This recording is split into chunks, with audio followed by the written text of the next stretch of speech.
మన రక్షకుడైన యేసుక్రీస్తు నామములో అందరికీ వందనాలండి.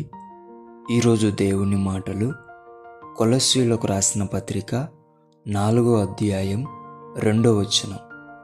ప్రార్థన యందు నిలుకడగా ఉండి కృతజ్ఞత గలవారై దాని యందు మెలకువగా ఉండుడి.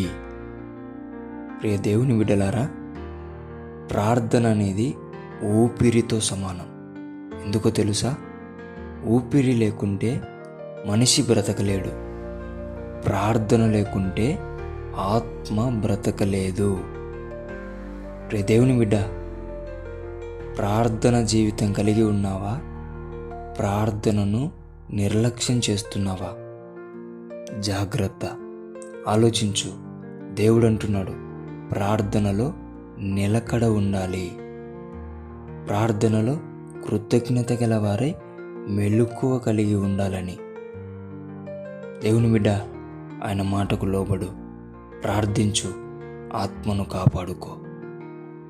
లేదంటే మనిషికి ఊపిరి ఉన్న మంచంలో పడిపోతే ఏ ఉపయోగం ఉండదు.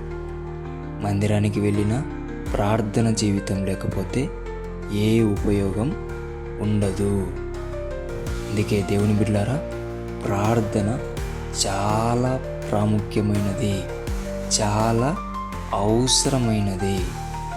కాబట్టి దేవుని బిడ్డలారా, ఇన్నాళ్ళు ప్రార్థనను నిర్లక్ష్యం చేశారేమో. దేవుని మాటకు లోబడి ప్రార్థన జీవితం కలిగి జీవిస్తారని దేవుని బిడ్డ మనవి చేసుకుంటున్నాను. దేవుడి మాటలను దీవించునుగాక. ప్రార్థించుకుందాం. దేవా, మీకు వందనాలయ్యా.